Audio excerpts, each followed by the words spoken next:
Remember, this is not just a story.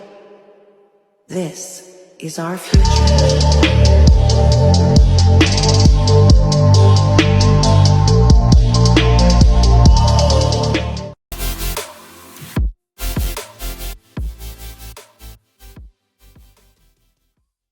Hello everyone, welcome to another episode at the CEO Club. Today we have a very special guest, Mr. Bilal from Beehive Coaching.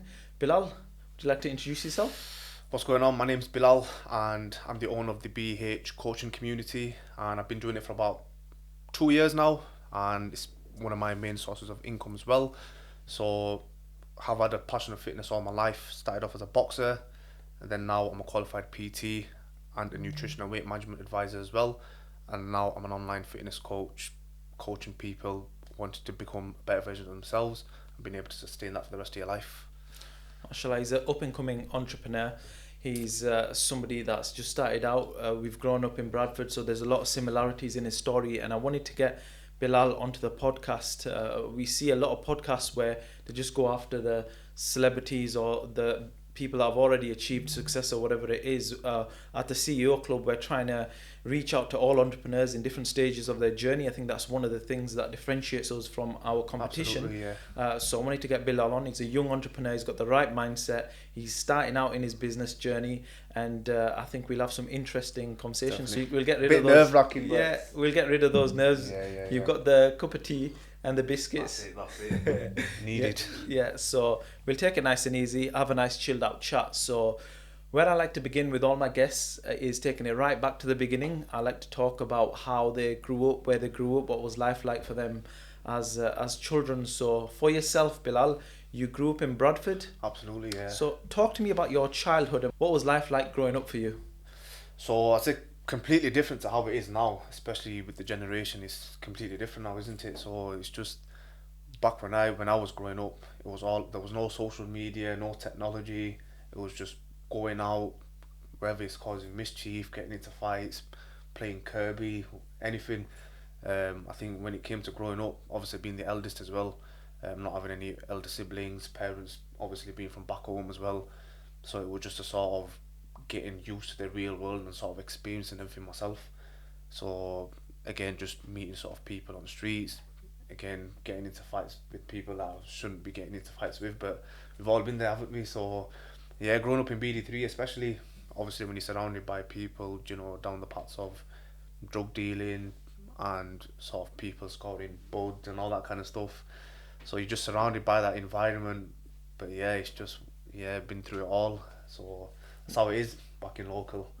So growing up in Bradford, like you just mentioned, you can be surrounded by a variety of different people. It is the norm to be surrounded by drug dealers.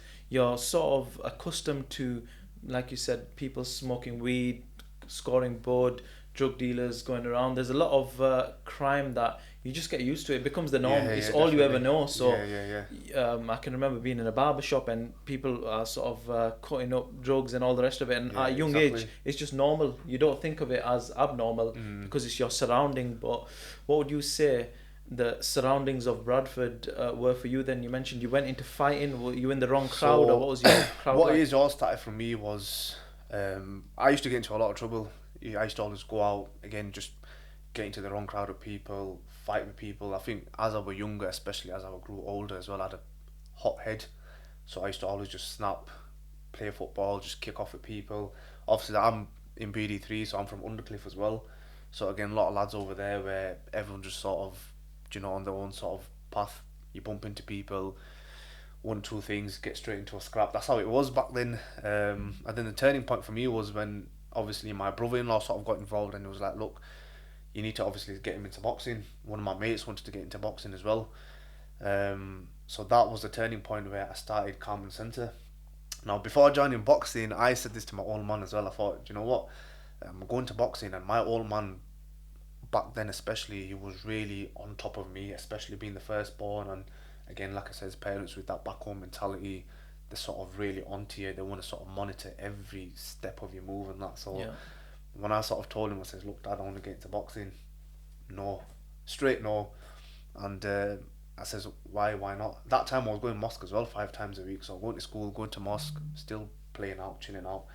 And what's happened is he goes, look, if I'm gonna send you to boxing, you're gonna learn how to fight. You're gonna fight with me one day. That's the sort of mindset he had. Just So boxing up. exactly. So he didn't want me to go. My mum was like, let him go. Like, you know, my brother-in-law sort of got himself involved. He was like, look, you know, if you want him to be off the streets, if you want him to obviously learn some sort of discipline, that is the route to go down.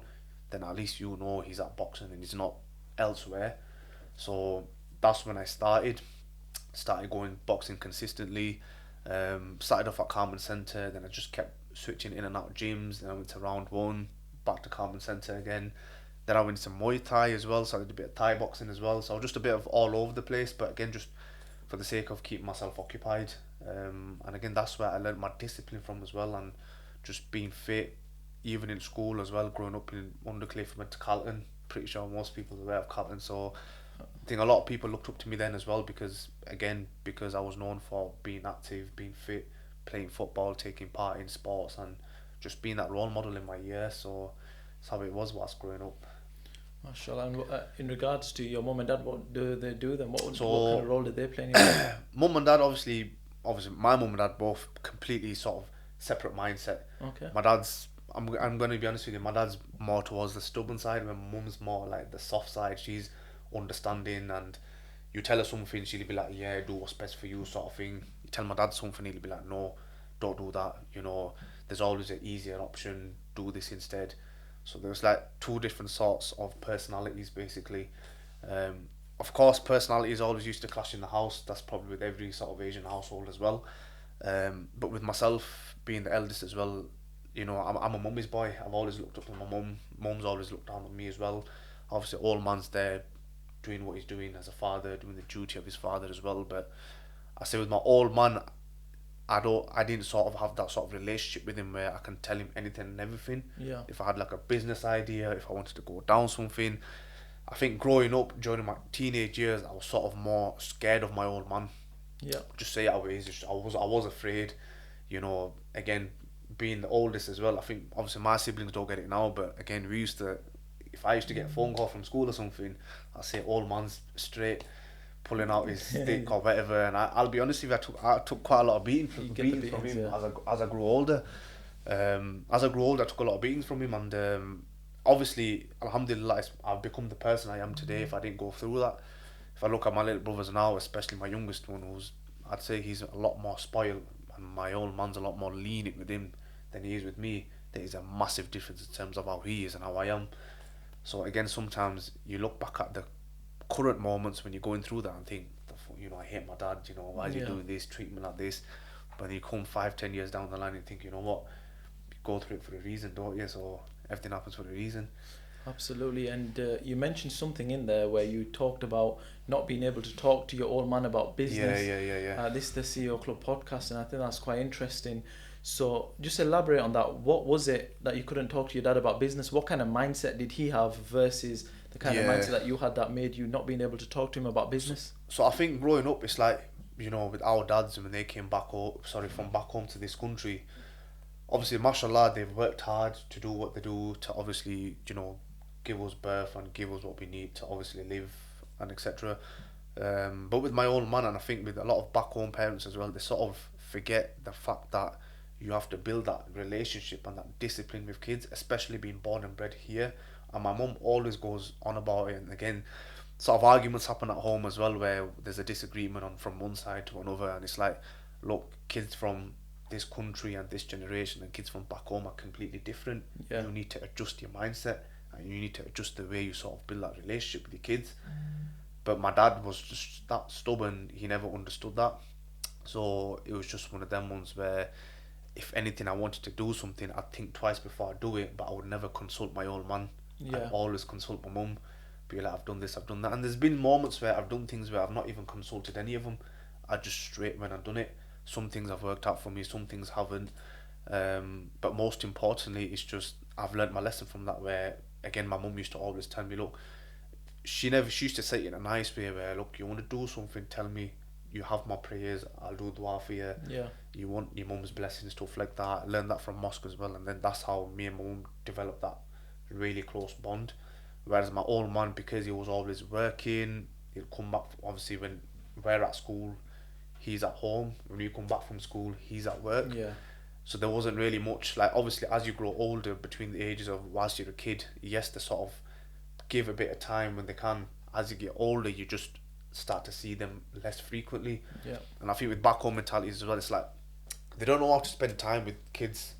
You know, take them out, teach them discipline, teach them how, I don't know, just sit by a bed and read a book with them, anything like that. It wasn't any of that with my old man, so it was just, again, sort of growing up and sort of disciplining myself.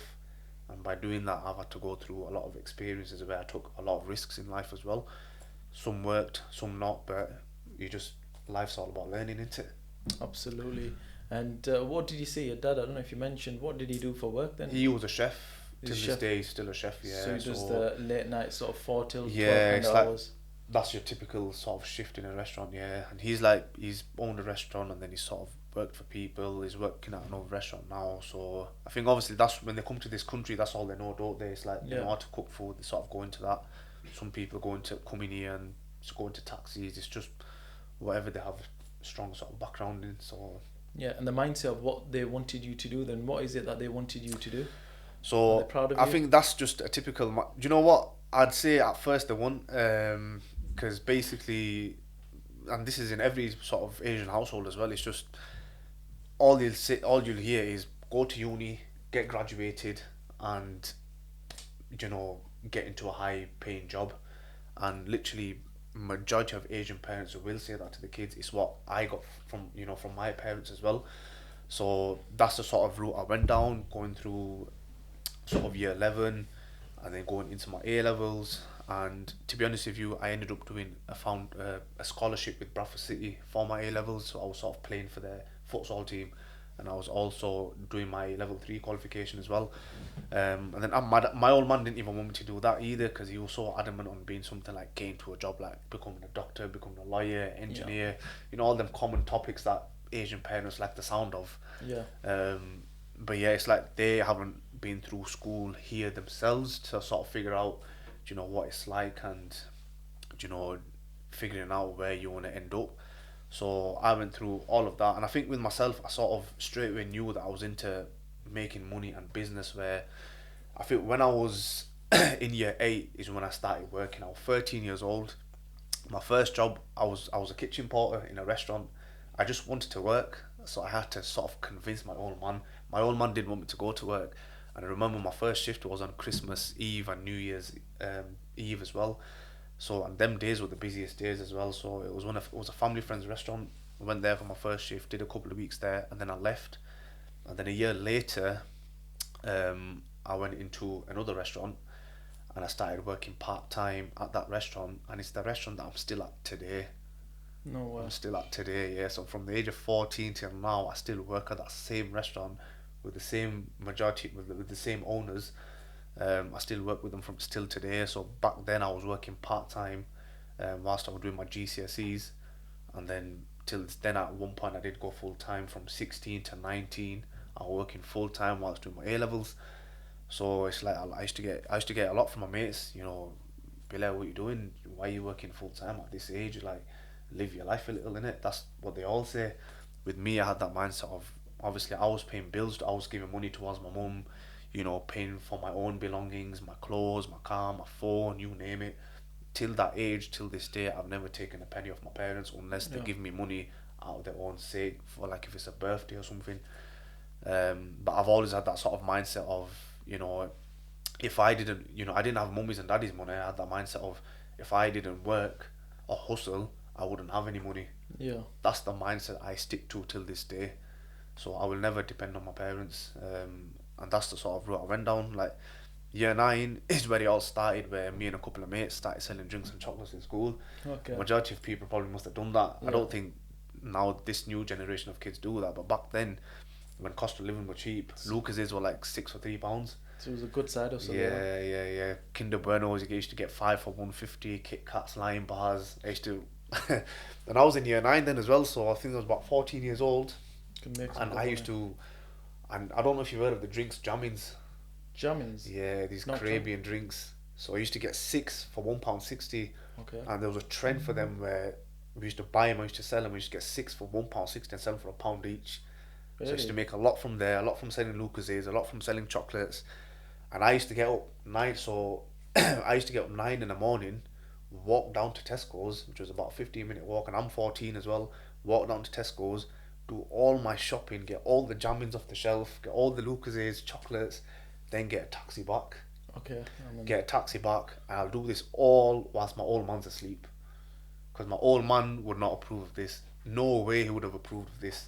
My What? mum knew I was doing it. So what is it about your old man that he wouldn't approve? Did he just not want you It to? was just one of them ones where obviously he was there for me, but he didn't want to sort of get me to go down a route where I'm doing something bad or illegal or something that I shouldn't Yeah. be doing. That's Okay. what it is with his mindset. Yeah, play it safe. Yeah, exactly. Always play it safe. Yeah. And again, not getting in trouble with school and not being on the bad books with teachers and school itself and not having a bad record. That's the sort of things I used to sort of get told consistently. So, and then, yeah, I used to basically taxi at home. My mum used to be like, yeah, get all the stuff in, dad's still asleep. I used to just get it all under my bed. So I used to have under my bed used to be a crate full of drinks and chocolates, and every day I used to carry 2 bags to school. I didn't go through the main entrance. I used to climb over the fences Okay. because I didn't want to get caught carrying 2 bags and teachers asking me why you're carrying 2 bags. I used to climb over into school every day, break time, set up my little stall at the bench, and I used to sell everything. On break, I used to sell everything. Lunchtime would come, there'd be some days where I'd jump back over, go to my house, quickly buy some more stuff, but I'd ring my mum first and say, is dad awake? She's like, no, he's still asleep and that. And my mum's like, she's like a G like that. She's like my best friend. Yeah. Like she obviously, as long as I didn't go down sort of, the bad route of drugs, bud, whatever, she supported everything that I did. So sometimes there used to be occasions where I used to jump over, go down, get some more stuff, jump back over and just get rid of it. Make the And money. I was making from top of my head, I was making at least about 180 quid a week, and I was making 90 quid profits. Back then, 90 quid at 14 is It's a lot of money, yeah. especially when cost of living, everything was really cheap then as well, comparing to it now. So it was really good that. First taste of entrepreneurship. That's it. And then whilst doing that, me and a group of lads, we started buying and selling pit bikes. So we went on to Gumtree. We used to get taxis to different places in Leeds, Haworth, Homewood, and we used to buy and sell pit bikes. I remember one of them got nicked, and then after like weeks of searching, we found it. So we went through all that drama as well. Whilst that was again throughout the age of 14, 15, whilst being at secondary school as well. So we got into that as well. Mashallah. Okay, so did you go through with all your education then? Talk to me about, so did you go A levels, degree, did you go uni? Yeah. So I went through my A levels, did my A levels, alhamdulillah. Did go into uni at first, went into Leeds Beckett, and then I dropped out after a month. So I chose primary education, thinking, become a primary teacher. And what happened was, for one time where they just throw me a handful of books about this big, and I thought, you know what, sack that, I'm not doing it. I've dropped out. Okay. I dropped out. I thought, forget that, I'm not doing it. So I've taken a gap year instead.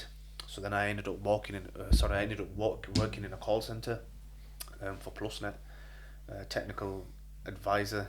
Did that for a year. Then after that, I then went back into uni because my old man were really adamant of me going back into uni. Okay. Obviously, then as I grew older, he sort of understood that, alright, he's taken a gap year. He's told me he's going to go back to uni. So I've told him, I'm going to go back to uni. I'm just going to take this year as a gap year.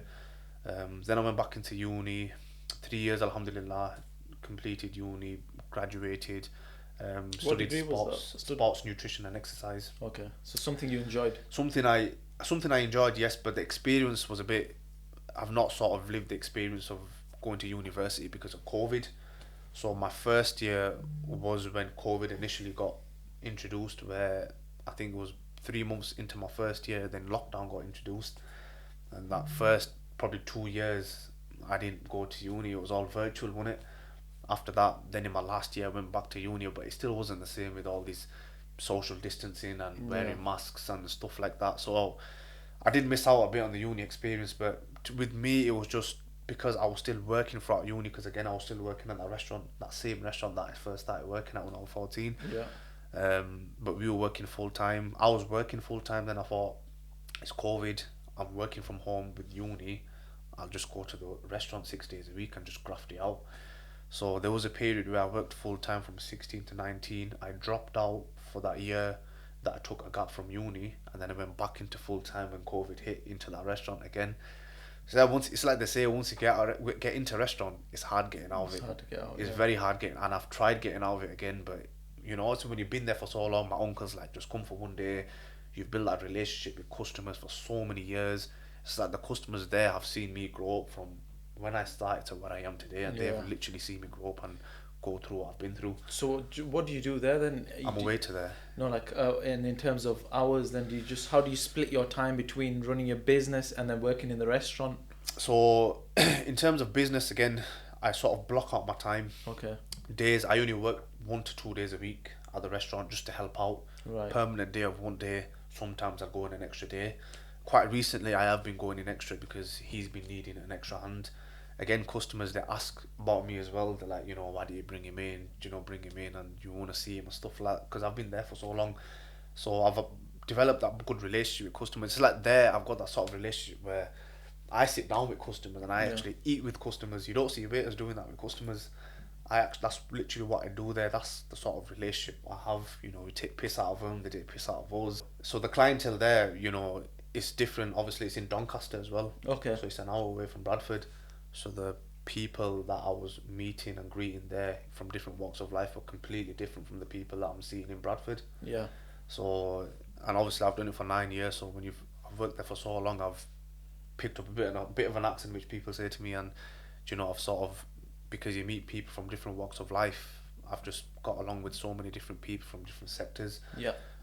So yeah, it's really good. That's an interesting message to put out to the listeners is you're starting out your journey. Alhamdulillah, you've been in it for 2 years. Yeah. You're working alongside running your business. So that must alleviate some of the pressures. So bringing in income from a job which you can then reinvest into the business, and sort of it helps balance, especially at the beginning of your journey. Absolutely. When it comes to work, it's all about your mindset. You need to have a vision. A lot of people don't have plans. Like, they don't know what they're doing tomorrow. They don't know what they're doing next week. And this is why people struggle to move forward. If you want something in life, you have to start with a plan, and then you need to put in a system in place to then ask yourself, right, how am I going to achieve that? This is what I need to do. So it's all about setting priorities. Like, I go with 3 things when it comes to just life in general. These 3 things I always stick by with, which is learn to say no. Once you start to learn to say no, you will see so many opportunities open up for you. And when it comes to learning to say no, it's like learning to say no to people that ask you to come out to eat on a regular basis, say let's go for a joint, or let's go party, or let's have a drink, or let's go do smart whips, which is a common thing now as well. It's learning to say no from these situations. It saves you a lot of time, effort and money expenditure. Second one is priorities. A lot of people don't know what they want in life, and you need to have priorities, you need to have goals. And the way I do it is I have my goals saved as a screenshot, and I read it every day when I wake up and when I go to sleep, along with, like, my du'as and stuff like that as well. So priorities is important as well. And thirdly, one thing I can't stand is people that complain. You have to give up complaining. I can't do this, I can't do that, or if it doesn't work out, because all these sort of excuses is just a stupid reason why you've not started. And if you complain, you're sort of consuming that energy from complaining. You're feeding the body that energy from complaining, and then your actions and your attributes reflect on that as well, which a lot of people don't realise. So those are like 3 things I always stick by, which I've developed over the years. It's not easy said than done, but you have to go through experiences, trial and error, and again, it's all part of learning, and it's all part of life. MashaAllah, they're really good wise words to live by. Yeah, definitely. Point 2 that you mentioned, you mentioned that you've got some goals right now. They're on the back screensaver of your phone. Do you want to elaborate a little bit further? So what is on your screensaver on your phone? I think my goals right now, let me look at it. So let's have a little sneak peek. That's it. So let me have a look. I need to take, I need to take your phone. I've got my schedule at the bottom, Monday to Sunday, so it's like I've got like a breakdown of my day. Okay. And then I've got my goals on top. That's like a consistent reminder. We'll do a little CEO exclusive. We'll reveal some of these goals. Okay, so 10k plus a month. So that's your sort of financial goals you want to try and earn. That's what I'm trying to work towards. Absolutely. Okay, so yeah. 10,000 a month. That's a very good amount of money. It'll give you a comfortable lifestyle. Instagram and TikTok, 10k. So social media kind of goals. Yeah. Then a house. Definitely, inshallah, one day, obviously own a house, move into a house, have something on your name as Okay. well. So That's really good.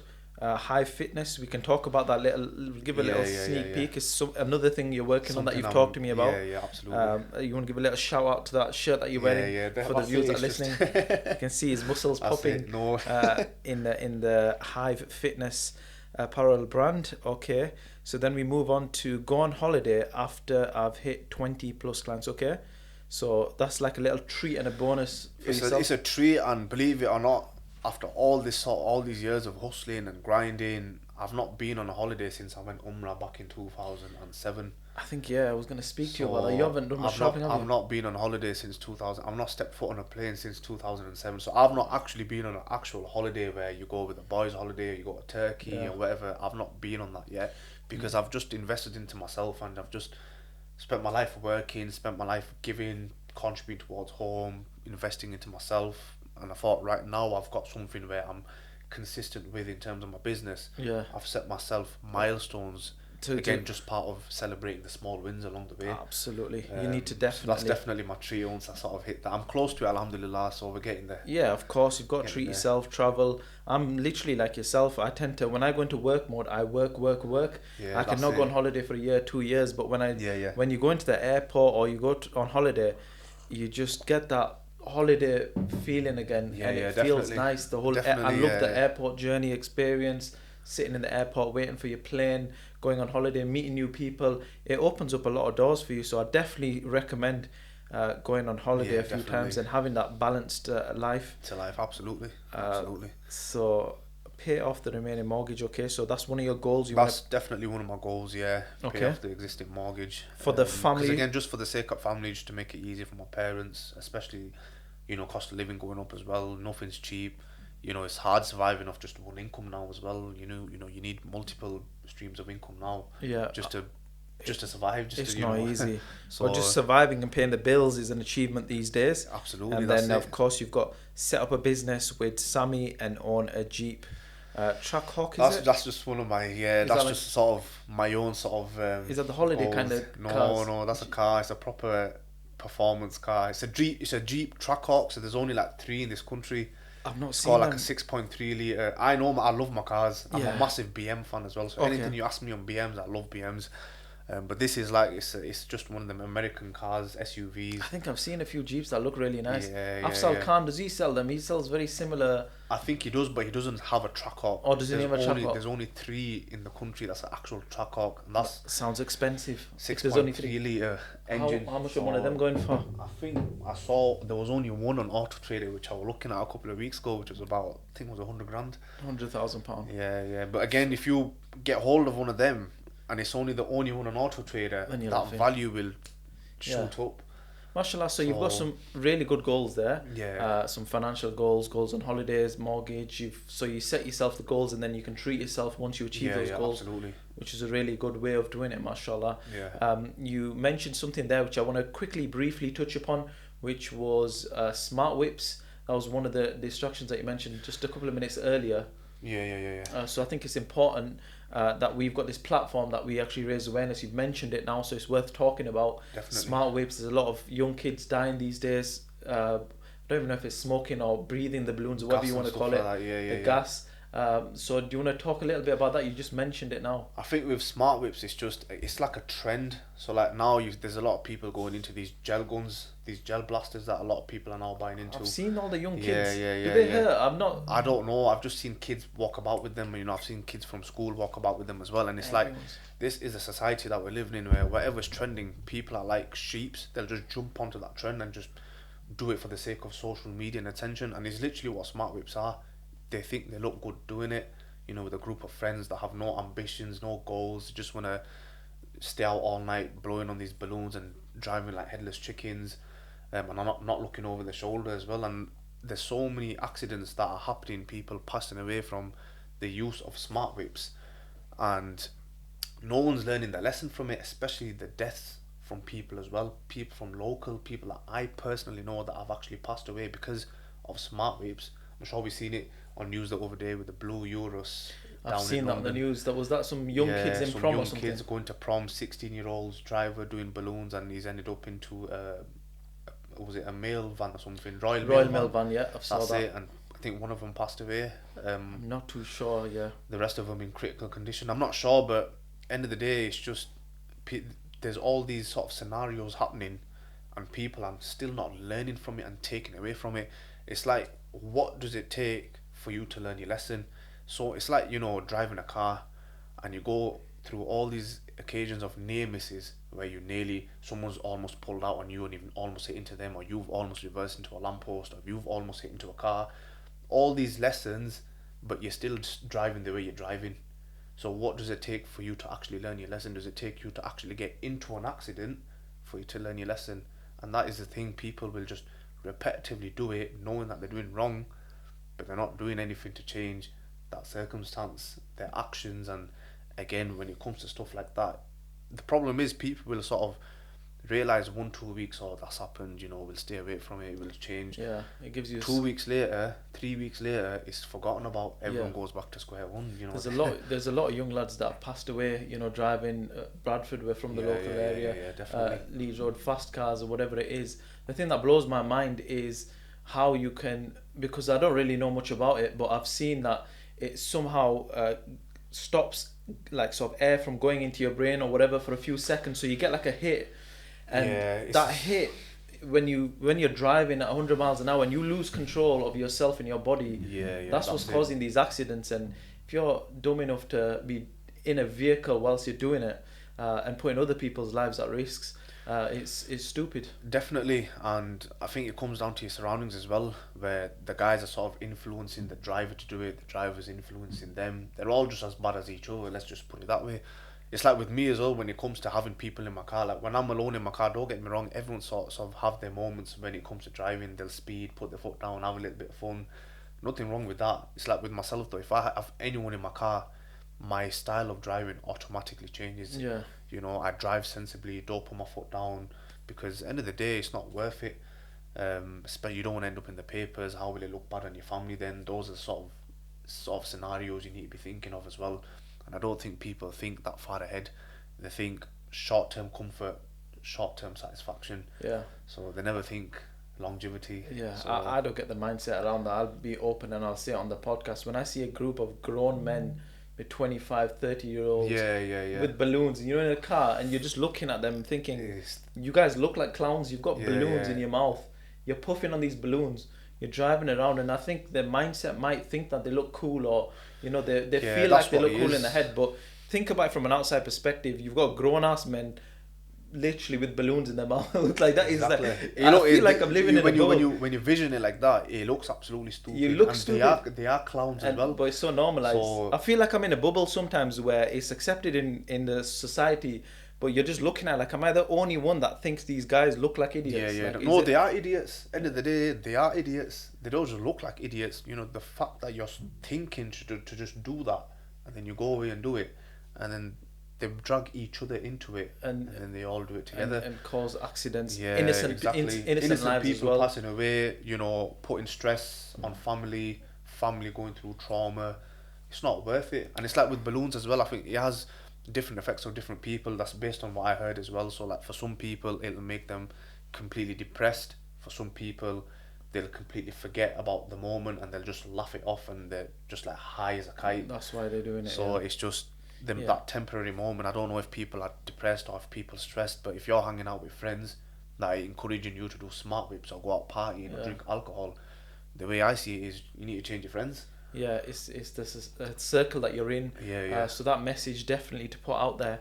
Don't be an idiot, especially driving. If you Absolutely. whatever you do in your own life and your own business is your own business, in your own home, in your own rooms. But driving, being out and about and putting other people's lives at risk, you wouldn't want your mum or your sister or anyone else to get a run over. Exactly. It's like my mum as well. The moment, and she tells me this all the time till this day, the moment I step on my house, that's when she starts thinking about me. Yeah. What is he doing? Parents Where worry. is he at?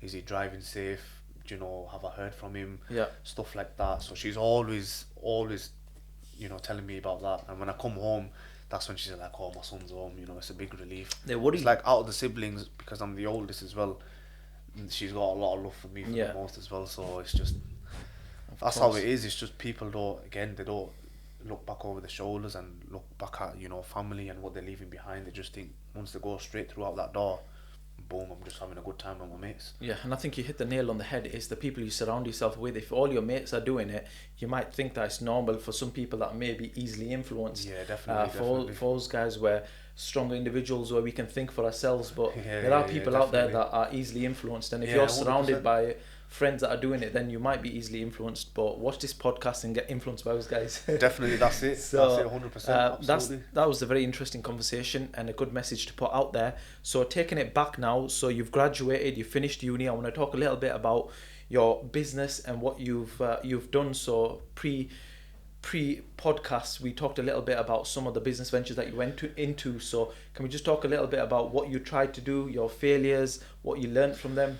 So I'd say between the ages of 17 to about 21, 22 is where I sort of went through a phase of just wanting to invest money into different sort of categories and to see what will work. I was in that mindset of, because I've worked all my life, because I've earned all my life. And again, it just comes down to what sort of content you watch and what sort of content you consume.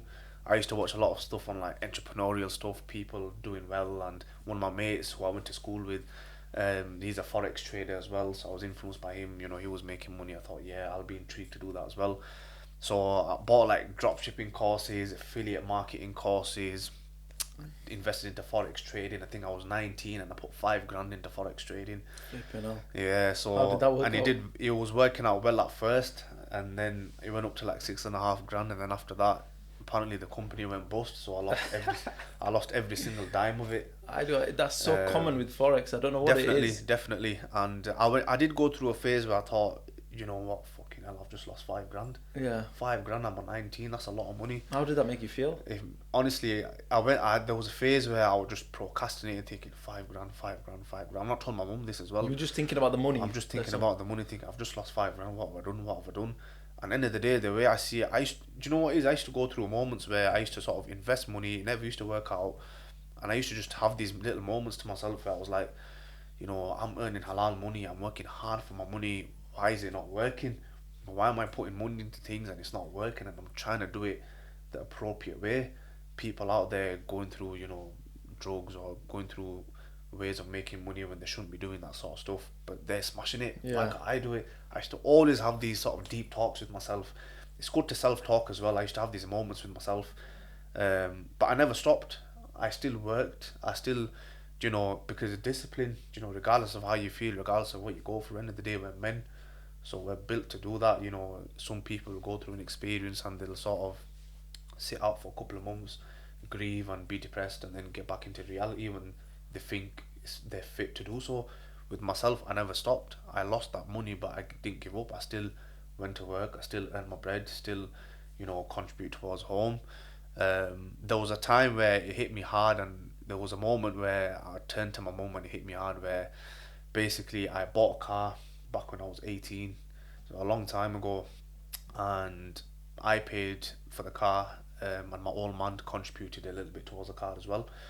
And after what's happened is I went through some dodgy guy with some dodgy insurance. Yeah. 2 weeks later, on that day it got pulled. Car got taken off me. Never got it back. The first thing I did when I got pulled on that day and the car got taken off me, went straight to compound. I went straight to my mum, went straight into her arms, and mum got fucked up. Gave her a massive hug, and that I don't know what to do. I'm scared of what dad's gonna say. Speaking of dad, obviously back then he was again really strict on me as well. I was afraid of him, thinking shit, what have I done, what's he gonna say? And what he used to do as well, every time he come back from work, he used to check and see where the car's parked as well. That's what he used to do. There's no getting out of that. There's no getting out of that. So the next morning I'm downstairs, the first thing he asked me, he goes, where's the car? That's the first thing he asked me. And then I told him, I says, this is what's happened. And then obviously car got taken off me, and I was really upset. Don't get me wrong, I think that I burst out in tears. Yeah. What was he like? And then obviously, he was shouting and screaming, but I think my mum was there as well to support it, and my mum will like, look, straight call your brother-in-law and see what you can do, see if you can get the car out of compound first and stuff like that. And then just went through all of that. By the end of that, I didn't get my car out of compound because I needed to be 19 for impound insurance. They voided the current insurance that was on the car because obviously it was a dodgy insurance. Didn't get that car back, so the car got impounded. And then what happens is after 2 weeks, it then gets taken to auction. You just sell it. And then they sold the car. I got a letter saying there's a new keeper on your car. Jeez. I just thought, you know, put my money into it, worked hard for my money into this car at that age, lost it. But again, it's just a moment where you look back and you learn off as well, where my parents used to say to me, look, you don't need to get a car now, wait a little bit. But I was intrigued into buying a car, Yeah. you know, just for the sake of, I want a car. So you learn your lesson as well, where when you don't listen to your parents and you sort of make these moves, you think, it's backfired at you. Yeah. But again, you got to go through it to learn. That's the way I see it. And it's like, again, I won't be the person I am today if I didn't go through them experiences. And I think for a few years, my old man used to always bring it up. You know, obviously I still sort of continue to try and do other sort of things. I used to be like, oh, remember what you did here with the car? Remember when you did that? You know, I used to proper, I'd say for the first 2-3 years, it was proper on top of me and that. Then it's just, as you get older, parents sort of slowly back off. Yeah. Doing it for your best interest. Yeah, definitely. So, how are you feeling at that moment in time? This is probably relatable to a lot of people that are listening, where you're young, you're going from business opportunity to business opportunity, you're losing money, you try this, you try that, you feel like you're a complete failure, everything you touch turns to shit. So how do you, what are you feeling like at that moment in time, and how do you then uplift yourself? That moment, obviously, when you go through these moments, obviously you feel, you know, pissed off, angry, you know, going through these moments and think frustration, you know, all that. That's the first thing, you know, you sort of react to when it comes to them situations, especially when you're investing a lot of money at that age. You're trying sort of different opportunities just to sort of make a living. And I've always, again, just contribute towards them, because again, we ain't from the richest of families. My dad's the only, you know, person who works in the family, who earns the bread and butter. Most of it goes towards bills and kids as well. So obviously I'm the next man in the house. Yeah, and so from the conversation that you're sort of having as well, you said your dad's traditional. Does some of the money go back home then as well, or is it like so obviously we're Bengali, so my dad's again, when it comes to money, this is what my parents used to kick off about a lot as well, where my old man used to always give money back home to his siblings. He built houses there for them as well and stuff like that. And my mum used to kick off thinking, you're giving all this money away there, but what about us? What about kids? You know, you've got a mortgage to pay off. You've got, you know, there was other stuff that he had taken out with credit cards and stuff like that, which he was in debt with, and he's there continuously giving money back home. So there was a lot of, as I was going through my sort of childhood and teenagehood, just consistent arguments of them because of, you know, my old man giving money back home. Yeah, so it's one of the big issues that probably isn't talked about as much as it should be. Definitely, and that is within our sort of culture. There's probably a few perspectives to it, but the sort of elders have sort of responsibility to send money back home, to look after their family and the people in that community, and they have that bond there. 100%. But then at the same time, sometimes that can come at a cost of looking after their own family. So your own family is struggling. You're not really prioritizing your brothers, sisters, your daughter, son, and your family, and you're sacrificing to give it back home. And that's where the sort of fine line is like, how much should you sacrifice your own family to look after others? But then again, they do have that mindset where they have to send money back home. But then at times, there's some situations I've seen firsthand where, you know, they're struggling and they're living in.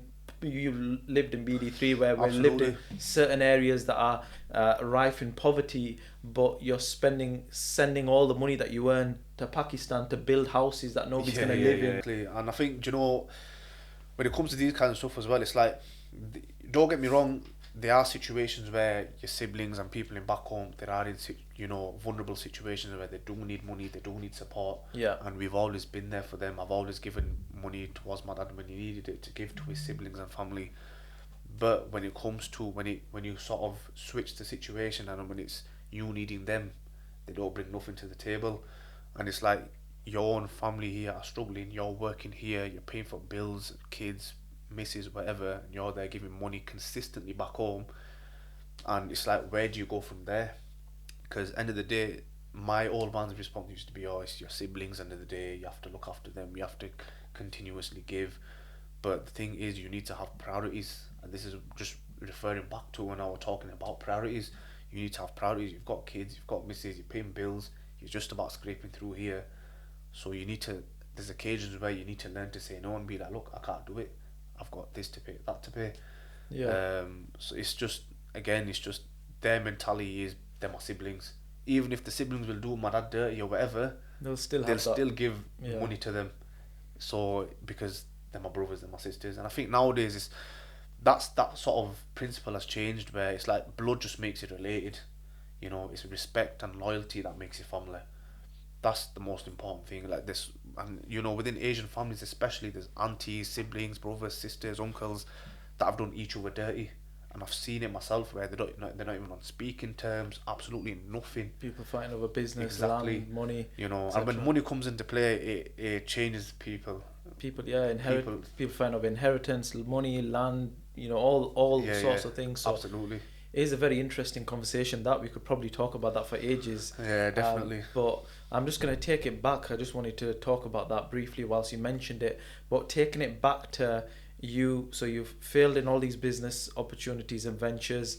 You've lost loads of money in Forex. I think you mentioned at one point briefly you did some car hiring as well. I'm going to touch upon that. So what did you do? This is something, again, that our youth sort of get stuck into and tied into, and it's another very important topic to talk about.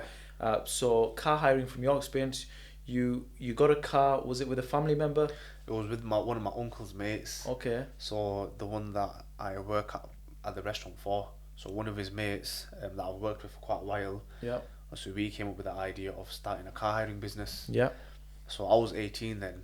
So we bought, our first car was a Scirocco. It was a fully loaded Scirocco, pan roof, headlights, DSG, everything. And the car cost about $9,000. So we both went in halves, $4,500 each. And that was literally, I'd say that's probably about 2/3 of my savings that I went into that. But again, it was just the mindset of, let's start business and let's do something.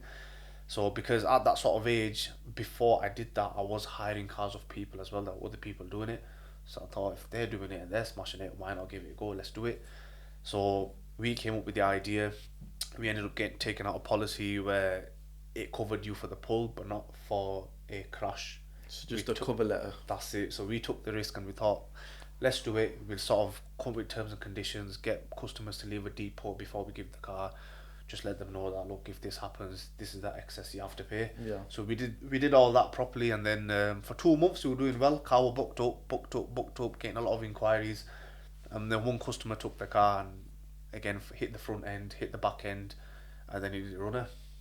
So then from there is when we had to cancel.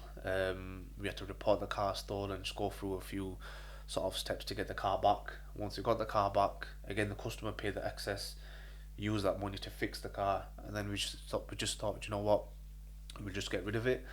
So that was a little sort of, it didn't last very long, but it was an opportunity that we obviously tried to get something out of it. It didn't work our way, but you move on, don't you? Yeah. It's an interesting one. I think when you're young, you see nice cars. We're from Bradford. Everyone's driving nice cars. Yeah. It's easy to get tempted down that route and sold that dream. A few things that have come out of that. One is, especially when it comes to young guys hiring out cars these days, I would probably say, be sensible, use your money wisely. Invest in the right things.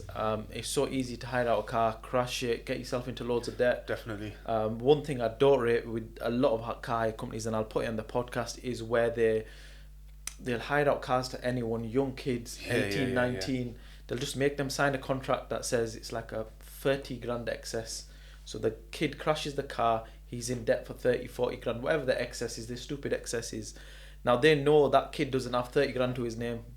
They haven't checked his savings, they haven't checked anything. They just know the young kid, he's broke, he's barely scraped by and got the money to hire the car out. But they're willing to give that car to that person knowing full well that he might go into debt. And there's been loads of situations where young kids then crash the cars, get into debt, and those car hire companies then, who do they go to?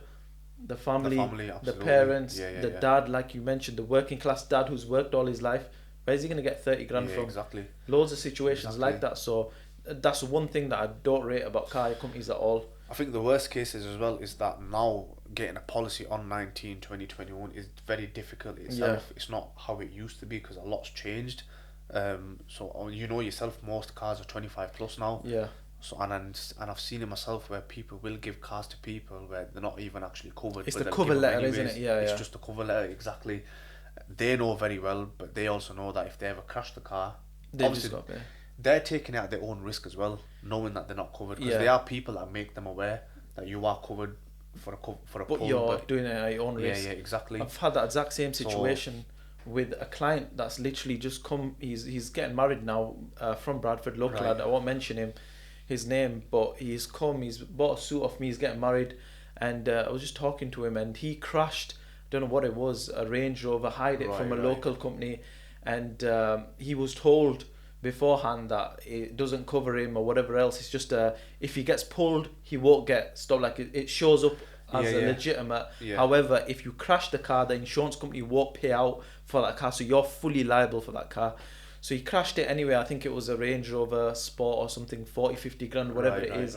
And they actually made him pay that 50 grand. So they said, look, you don't have 50 grand, that's fine. We're going to set up a payment plan. You're going to pay £1,000 a month. Wow. So 50 months, you're paying £1,000 a month, you're paying off that debt. And he was a young kid, he was 21. And he was paying £1,000 a month. And he was paying £1,000 a month and he's paying it off. Now, that's fine, he made a mistake and I get that, but there's a lot of young kids that easily influence and whatever else. Definitely. But there should be some responsibility on the car hire companies that are giving it to those young kids. Bro, how hard is it to, okay, if you want to hire a car off me, let me see your savings account, let me see what your net worth is, let me see if you've got the funds to pay for this if they crash it. Even though they say it's not their responsibility, in a way it is, bro, because you're messing with the local community by just getting these young, easily vulnerable kids. Taking advantage as well. Taking advantage of them, selling them the dream, and ultimately just... and they know the young ones are the most vulnerable ones as well. Yeah, absolutely. So that's... It's another very interesting conversation to have on the podcast. And for any young listeners listening, I would always say, be smart, don't hire out cars. You know, when you see young kids saying, I shut it down for the weekend, you didn't shut down anything for the weekend. Absolutely, bro, you just drove a car around for a weekend, back to your whatever car you drive, bus pass, whatever it is. You know, just save that money, invest that money, be smart. And it's not a flex. You know, even, look, we're in the wedding industry. We sell suits every day, and whenever I speak to my clients, I'll tell them, you're earning £20,000 a year, your missus is earning £20,000. Why are you spending £20,000 on a fleet of cars for one day on a wedding? There you go. What are you doing? It's going to take you a full year to earn it. What is it going to do? Turn up in a nice, classy, a Rolls or whatever it is, but, you know, like driven by the company, and you pay £500 for a drop-off and a drop-back. Same thing, if you really want it. Definitely. I think that's a massive issue with weddings, especially, you know, Asian weddings itself. I've seen a lot of Asian families take out loans for weddings as well. You know, they take out loans for a wedding, spend it on cars, spend it on venue, inviting hundreds of people. And the problem is, then people turn up to the wedding, but nothing will go the way you want it. There's always someone that complains about the food, complains about the venue, complains about the service. And majority of the people that are at that wedding will give you nazar. And I think nazar is a massive thing which people underestimate as well. So, and this, like you said, spend all this money on cars for a one day thing to then go back to the 9 to 5 the next day and think, I've just spent all this money on a wedding. And always regret it afterwards. Always regret it, absolutely. I think with myself, and I've always stuck by this as well, is have a simple wedding, whether it's in a mosque, whether it's in a venue of your immediate close family members and friends. So just go all out on your honeymoon.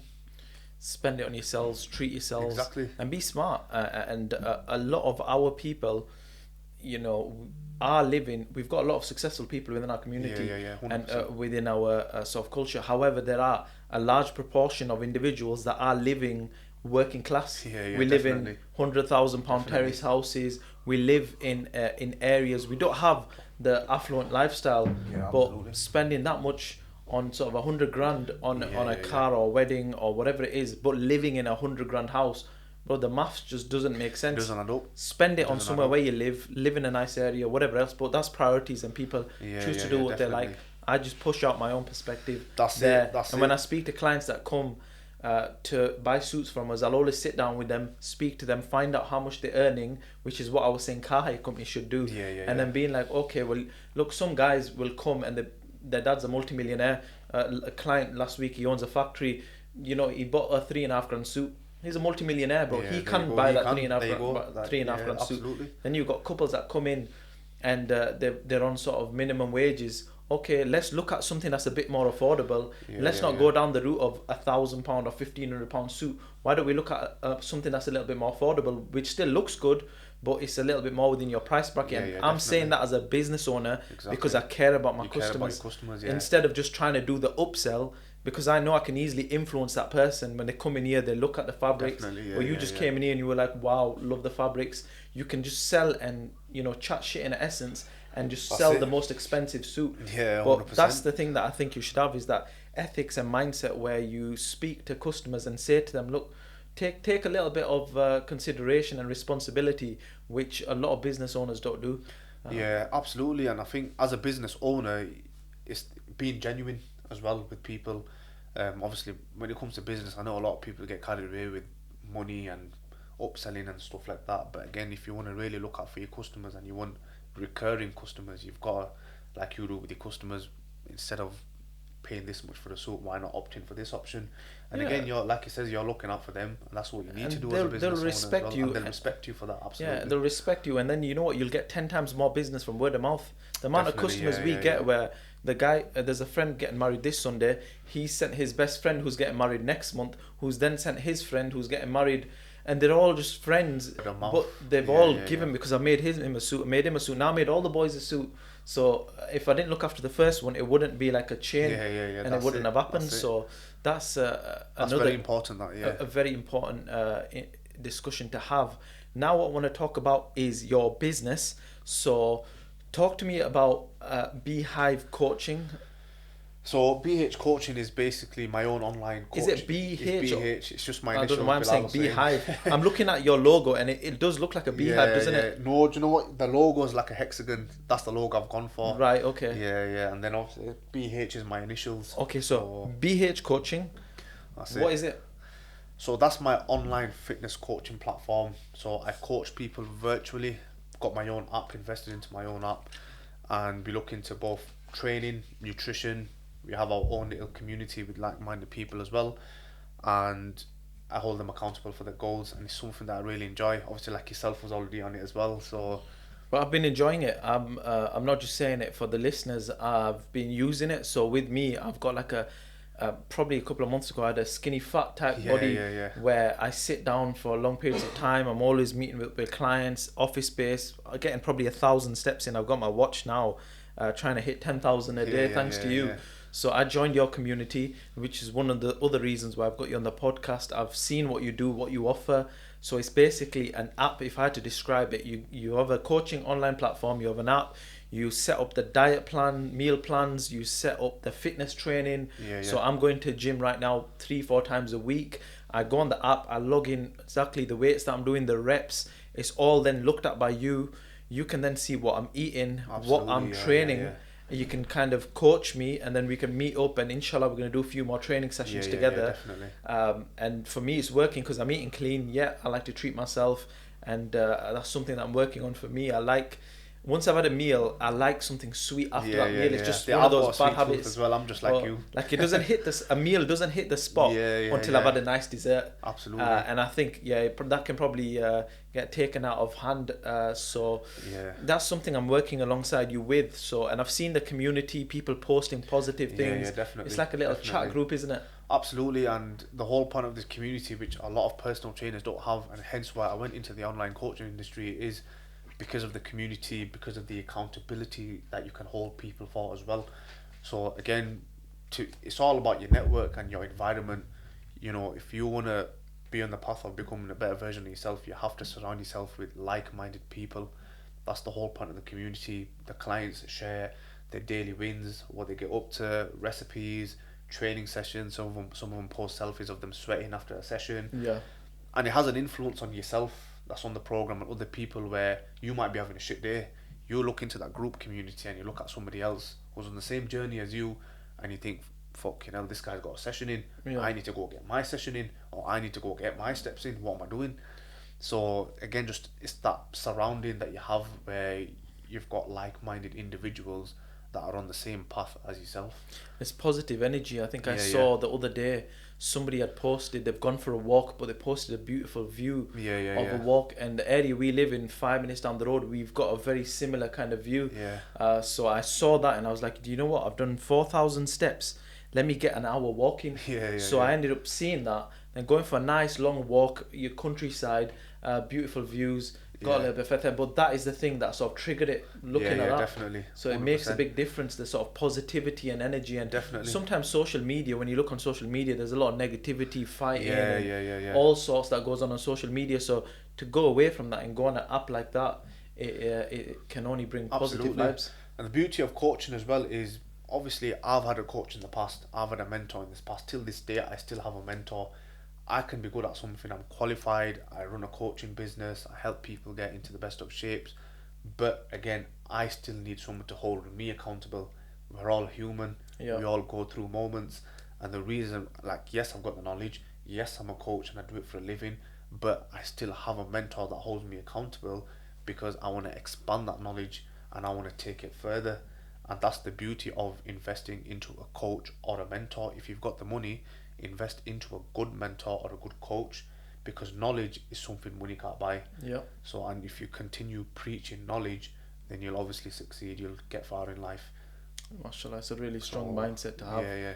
And in terms of the value you bring, just to tell listeners, so somebody might be interested in your coaching program, playing devil's advocate here, if someone turns around and says, you know what, you're a young entrepreneur, you're starting out in your journey, why should I pick you over somebody that's been in the game for 20 years? You're going to get that anyway.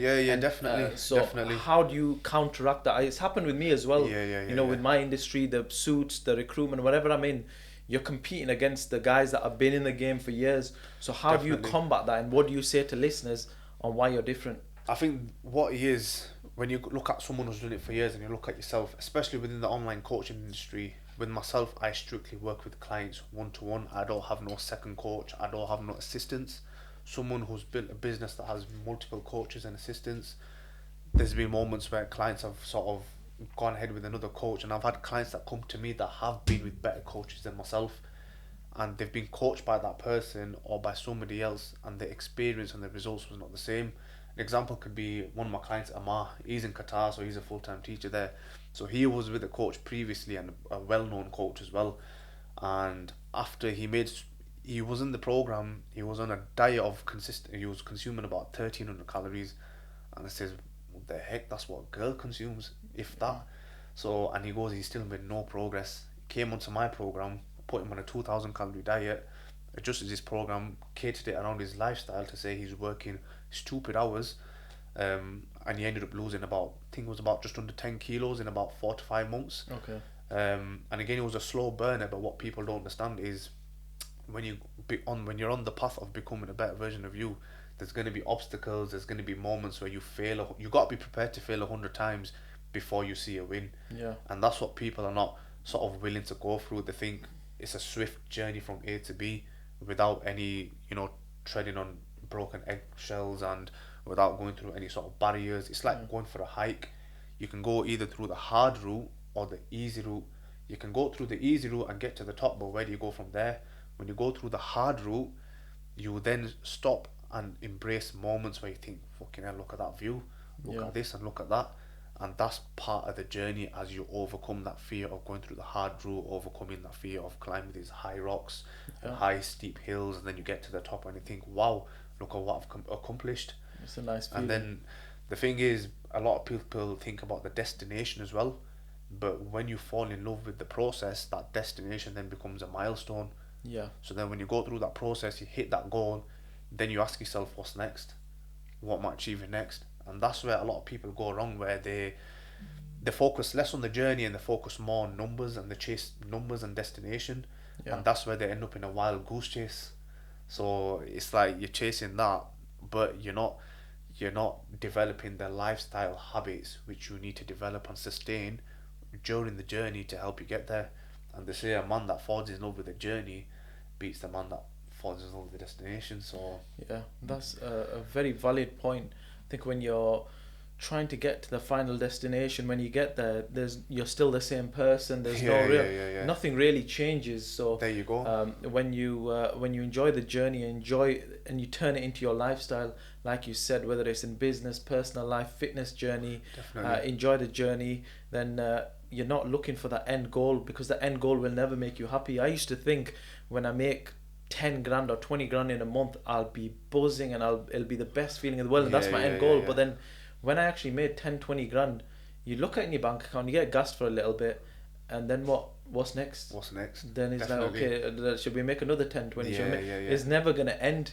It's never going to give you happiness or pure inner fulfillment. Absolutely. And it's like when you go for your walks, I go walking a lot as well. I love spending time in nature because it helps me refresh my mind. It brings me ideas. I'm away from my phone as well. And it's like you go through walks consistent of nature, you bump into waterfalls and roses or anything that's related to nature, and you take a moment and you embrace that. You embrace that, and that's how your journey should be. You know, you embrace the roses and you embrace the little moments that you go through, and then you continue moving forward. But a lot of people, they're at a journey, and it just comes down to how bad you want it. It just comes down to that, because I feel what people, especially with social media, is that they see a lot of people, like either if it's myself who's already in shape, or these big celebrities, you know, Seaboom, Joe Linda, who just recently passed away, but he was a massive influencer on the fitness industry as well. I saw that. And so many other influencers as well. People think that, look at them, they're in shape, they're smashing it, and it's like going to the gym, it's easy to make gains and be motivated. Running a business and you're getting in sales, yes, all the money's coming in. And when it comes to going through the moments of the times where they were not at that point, where they had to go through the darkest moments, where they put in the investment but there was no return on investment, but they kept going. People don't think of them moments when a person becomes successful. You just look at what they have right now and think that's achievable. That's it. And I think people want that instant body, instant success. But Instant with gratification, that's what they want. With fitness, that never happens. You can't just, I can't go to the gym today and get a six-pack or whatever it is. No way. It takes, I think it takes habits more than anything. From one thing that I've learned from you is what you teach and what you show is just build those daily habits, 10,000 steps a day, eat a little bit cleaner, go to the gym. Forget what you do in the gym. As long as you've gone, you've like now got yourself into a habit of going to the gym. So habits make a big difference. Very big difference. And I get clients as well where they don't feel motivated to go to the gym. They're having a bad week or a bad day, and I say to them, I say, look, do me this one thing, and I say, just go to the gym for the intention of working out for 10 minutes. Just tell yourself you're going to go to the gym for the 10 minutes. And that's a win. As soon as they get to the gym, I'm already there. I'm going to whack out a full session now. And that's literally how it is. Do you know, a lot of people get overwhelmed by the entire journey, but the way I see it is, if you can see your first step, take that first step. Then all the actionable steps follow, the small consistent wins and all that kind of stuff. But that's my clients go through that, and then one of them, they turn around and says to me, do you know what, they ended up having a 6 session that day. Do you know, they come out to me saying, Bilal, I've got a good pump, I hit a PR. And I think, look, you overcome a barrier there. There's like you have a little bitch inside you telling you don't do this, don't do that. But the one thing that fuels you to drive forward is discipline. You have to have discipline. You can feel shit, you can be sick, you don't want to do it, but you gotta do it because you have to have a purpose. And the way I always say this, always look back at your why. When you look back at your why, then you think, right, I need to do this because of my why. It'll give you a kick. There you off go. The backside to get that done. Inshallah, you mentioned some very valid points there, and I think habits, discipline. You also mentioned something about going out and just appreciating the roses and nature. And that's another very valid point. I would probably say is contentment. You know, sometimes I have it where I deep it, where I'll just go outside for a walk, and sometimes you're busy and you're on the phone and there's so much going on. You're here but you're not here, if that makes sense. Definitely. And sometimes you're in the moment. I just stop for a second and I just look around and I see the floor, the rain, the trees, and I'm like, you know what? Just deep it for a second. You've got eyes, and how beautiful. Forget expecting things like money or success or whatever else. Just the ability to breathe air into your lungs. Definitely. Go for a walk, look, and have eyes that can appreciate the world and surroundings around you. If you have that level of contentment where you can go out now and just appreciate the world, because the world's beautiful, definitely. The floor, the ground, and I know it might sound crazy when I'm talking about tarmac or bricks or trees, but you know, when you can have that contentment to appreciate something as small as that, then when you do get those successes, you'll appreciate a lot more. Absolutely, and true contentment comes from within. That's the most important thing. And it's like, in life, you always have to say Alhamdulillah. When you wake up, when you step outside, when you're walking, I think a lot of people forget to appreciate the littlest things. And even with my clients as well, some of them will make little progress, some of them will make progress that they don't expect to make. Yeah. But I always remind them that look back at when you first started. You were desperate to be where you're at today when you first came to me. And it's the fact that you need to appreciate the littlest wins, because if you don't appreciate what you have now, what makes you think you're going to appreciate what's to come? Yeah. That's the way you're never gonna do it. You're never going to do it. And it's like, sometimes it's like, a lot of people go through these moments where they sort of forget what's happening in places like Syria, Palestine, Turkey. You know, mashallah, these guys are soldiers to what they're going through in terms of losing family, and they're still, you know, praying, and the iman is bulletproof. They've got bulletproof iman, and they're praying to Allah subhanahu wa ta'ala, and that's what you call deen. You want to have that level of iman and deen in no matter what happens. No matter what happens, you know, you might go through a grievance in your family, you might have lost your job, anything in life. Yes, it's a temporary moment where you do sort of get into that zone of upset and depressed or whatever, but you just sort of got to think of the bigger picture. Yeah, you know, you're still here, you're still breathing. Always seek refuge in Allah subhanahu wa ta'ala, because at the end of the day you have to realise that the only person with power is Him. Absolutely. So, no, I agree 100%. And I think, you see videos online, people getting houses blown up to bits by rockets, Syria, Iraq, exactly, Afghanistan, all these areas, and they've got happiness and contentment in their eyes more than people in the UK that have got everything on a plate. Definitely. And they're so ungrateful. People are like, oh well, I need a Lamborghini when I'm driving a Range Rover. Everyone's trying to level up. You get a lot of that when you're driving a standard car and they want to upgrade to this, or they want that spec on a car. Everyone's trying to level up one level, and even people with Lambos, they're looking at people with jets, and then people with jets are looking at. There's always somebody that's got more than you, and I think if you start comparing yourself to other people, that's where people go wrong. You're never gonna get anywhere. That's where people go wrong. I mean, I know a girl that's from Syria as well, and I know her personally, and I think there was a bombing a few months ago in Syria, and she lost some family members there as well. And the fact that, you know, when I was speaking to her, she was still content. Like, she was positive, but she was like, do dua for my family. This is what my family's going through, this, that. And I say, you know, I give her it, like, the fact that it hit me as well. It hit me, and I thought, wow, you know, the fact that she's going through that, she's come from that background, and, you know, she's still telling me to pray, and she's still positive. That's, you know, the way I see it is the happiest people are the ones that have been through the most. Yeah. And that's facts. MashaAllah, that's really, really inspiring. And there are probably a couple of things that I probably want to close on. One of them is, if you can just give our listeners some bulletproof advice for trying to improve. This is going to be a fitness related type podcast, so just some bulletproof advice on how they can improve their lives. Nothing too crazy, just little steps. So that's fitness, nutrition, any habits that they can implement, or from your experience, what are the things that people do, mistakes they make, and how can they improve their lives, so they watch this podcast and they get something out of it. Yeah, so I'd say taking away from this podcast is, first things first, change your environment and change your friends. Two most important things is evaluate yourself, evaluate the circumstance you're in right now. Who are you hanging about with that's dragging you down?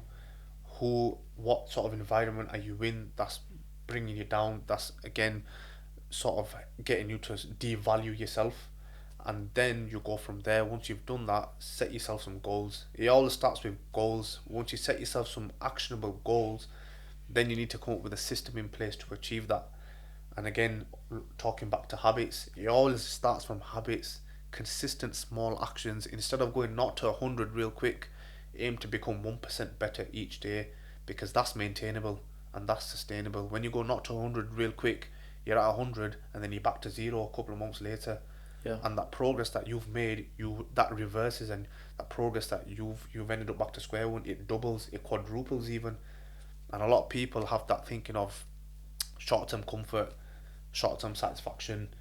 They need to just give up that thinking and think short-term sacrifices leads to the long-term win. And if they sort of, again, go to the gym, life is like going to the gym.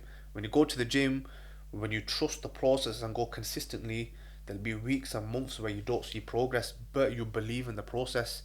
And then slowly you'll see a little bicep come out, you'll see a little vein come out, notice that you're losing a couple of inches from your waist.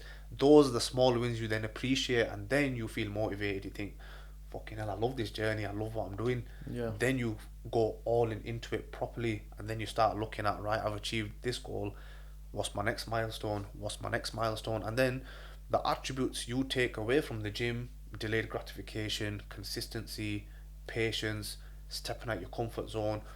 All that is what you can transfer into other aspects of life, like your business, like your education, going to uni, whether it's going to a job, whatever.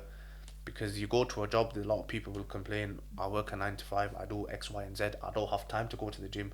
But when you make that time, make it a priority, and you make that time, you then notice that a few weeks later, you've got that energy. After work, you then straight go to the gym to go. and you're dedicated. Okay. That's where dedication comes from.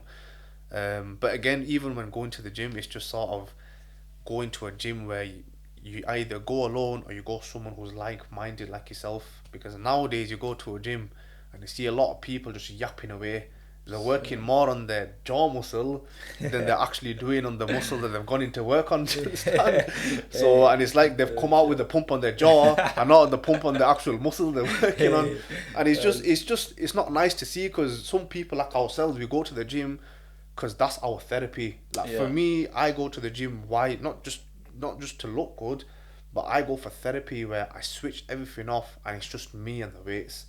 That's my main why as to why I go to the gym. And then you got groups of people stood around the weights, and people on their phones, and people just going there, sitting on an exercise machine for 10-15 minutes doing absolutely fuck all. So I think you just need to sort of have a purpose, again, like I said, changing surroundings, change your friends, and just take that first step. Okay. A lot of people get sort of scared when they look at the whole journey. What if it doesn't work? What if it doesn't come my way? With me, it's you take that first step, and then everything else will follow. And the biggest risk in life is not taking any risks at all. Because at the end of the day, as you grow older, you look back at these moments, and I guarantee you'll say to yourself, I should have done it. I had the moment to do that. I know somebody else that's done it and he smashed it. But you didn't take action. So the most important thing is just take action, take that step. If there's something that, again, with me, it's like I've just recently invested into a mentor for my coaching program to help me improve my business, improve my coaching, and scale my business further. And for me, I'll be honest with you, I was procrastinating for a while, but the fact that I kept on procrastinating is a sign that I need to take that step. And it was a big investment. Mentors are not cheap. But I just took that first step, and I just live by a saying, which is, what's the worst that could happen? You need people in the right industry that are willing to guide you, but also are good for you, not just a generic sort of somebody that's just training everyone up or whatever. So for me, when I wanted to go into suits, I learned from somebody who knows about suits. When I go into recruitment, I learn. So you got to learn from an industry expert as opposed to some generic expert that starts his career off as a mentor, so to speak. I think when it comes to investing, it's a good thing you said that, because a lot of people get scared when it comes to investing because of money. That's the first thing they think of financially, that I'm investing into this person. But when it comes to going out for parties and clubs and going out for food 3 times a week with your mates, you're spending an average 80, 90, 100 pounds there a week. You don't look at that expenditure, but then you compare it to someone that's going to double your income, make you a better version, and then you hesitate all of a sudden thinking, oh, fucking, I'm going to waste 50 quid, 100 quid, 1 grand. Whatever that is, exactly. Price may be. So, I think people think twice, before investing in themselves. Even if it comes to your coaching program, they'll probably think twice versus you could go to, I was in a Grand Midpoint a couple of days ago, it's the same bill, £100, whatever for a couple, 2-3 people or whatever it is. So you can spend that money on a Yeah, restaurant yeah, meal. yeah. It doesn't really make much of a difference. So there were some very good points that you've just mentioned there. So in terms of yourself, we wanted to get you on the podcast. Mashallah, you're a young entrepreneur. You've got the right mindset. We like to be surrounded by the right people with the right mindset. We've had chats. We've gone out to eat.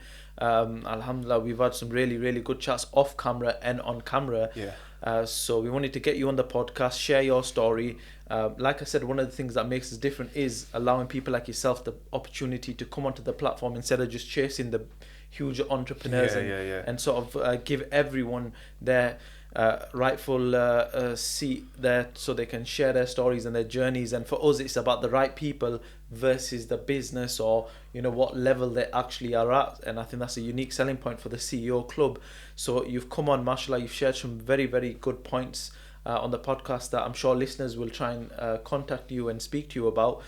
Inshallah, you're going to launch a clothing brand as well to follow up on the BH coaching brand. That might be a different name, but that's something exciting that's coming up for you. Is there any other future business opportunities, or what are your future plans? So definitely the clothing brand is definitely one. I want to sort of create a clothing brand that will again cater to everyone, but especially cater towards Muslim men and women especially. Obviously one thing that a problem we have this day and age is, obviously you've seen it in gyms, you've seen it within the community, the way women are sort of appearing themselves, the way they dress, especially in gyms. And it's like I want to create a clothing brand based off my coaching. Once I've established my coaching, just for, again, it's just another venture that I've always had a passion of. Nice muscle fit tops, clothes for Muslim girls like hijabs, and clothes that will obviously cover the necessary parts of yourself and stuff like that. Okay, so more modest kind of gym wear. Okay, that's an interesting niche. Inshallah, that will be really successful. We'll definitely help you out in any way we can. Sit down, talk suppliers. We've got connections with all the right people, so we'll definitely help you out and watch you as you grow. I love the fact that you're from Bradford as well. Very, very relatable to ourselves. One of the things that I'm highlighting as much as I can is young entrepreneurs like yourself from Bradford. It's not easy. We've grown up in the same area. You know what it's like. You've got role models, all different types of role models. You've got the sort of you've got businessmen, but I feel like for people like ourselves, working class, nobody really gives you that time or effort, bro. You just got to put it out there and do it yourself. You got to go out and do it yourself. None of these businessmen or people that have made it, they are not coming to you or helping you in any way, shape or form. Yeah, exactly. And I think that's what people think how life works, where people should approach you and ask you that you need to do this, you need to do that. It's like if you sit in a room now with an entrepreneur, is that entrepreneur going to ask you questions, or are you going to ask him questions? Exactly. So that's the way people need to sort of see life as well. And I think within the Asian family, one common thing is within the Asian family is that Asian parents already have this dream and this set life for their kids, and they want it their way. And it's like, the way I see it is, you can't let other people's perception take over your life. You need to learn to take control of your life, especially growing up in an Asian household. I've been through it myself. I've been through them moments as well.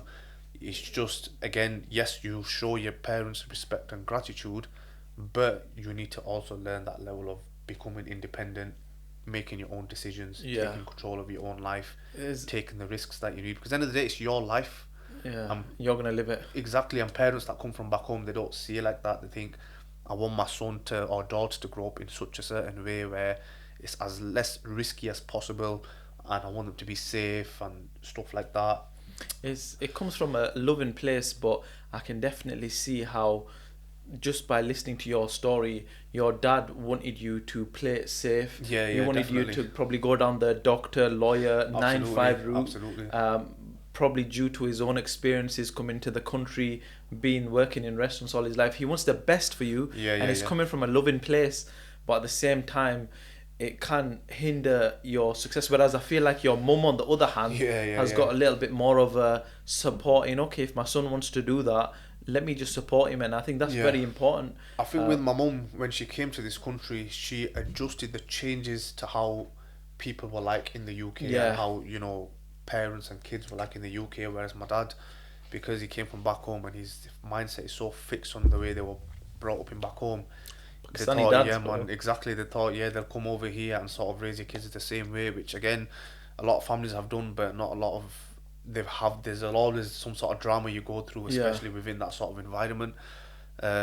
So it's just basically the way I see it is, it's just, again, you just need to learn to take control of your own life and just fight these situations. Yeah, of course. Because what is the problem with Asian parents as well is that and I used to always get this from my dad, you know, I worked hard, I did this to, you know, to give you the best, give you clothes, give you food, this, that, I don't want you to go through the same. But again, it's discipline. Your kids also need to go through similar situations, and you need to go through hardships before you actually see that destination, or, you know, come up with a good outcome or whatever. They're trying to protect they're you. always trying to, which honestly I rate them for. Like, Yeah. you know, parents are always been loving and protecting and stuff like that. Hardworking, absolutely. You know, give big credits to, you know, parents, especially the ones that have come from back home and they've established their sort of status here, done what they do to get a roof over our head and, you know, give us shelter and everything.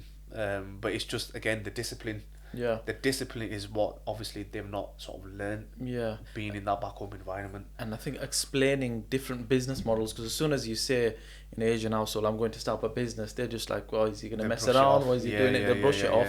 Compared to, you know, this person's son's a lawyer, this person's daughter's a doctor. That's automatically like, wow.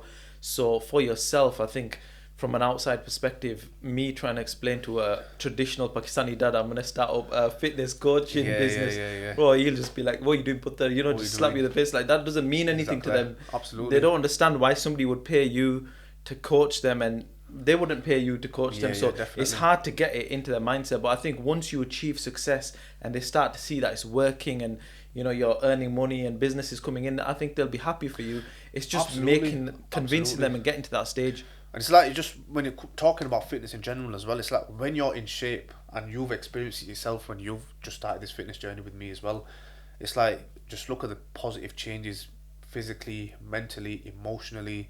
It's like when you're fit now, when I used to be out of shape, I was demotivated, I was always self-conscious about myself, I wasn't confident in general, I wasn't confident in speaking to people. The moment you flip that switch, you work towards your goals and you hit that goal, but then you continue grafting. It's like you're able to speak better, you're able to make better decisions. Yeah. When you shake someone's hand, it's a firm handshake. You know, you present yourself a lot better as well.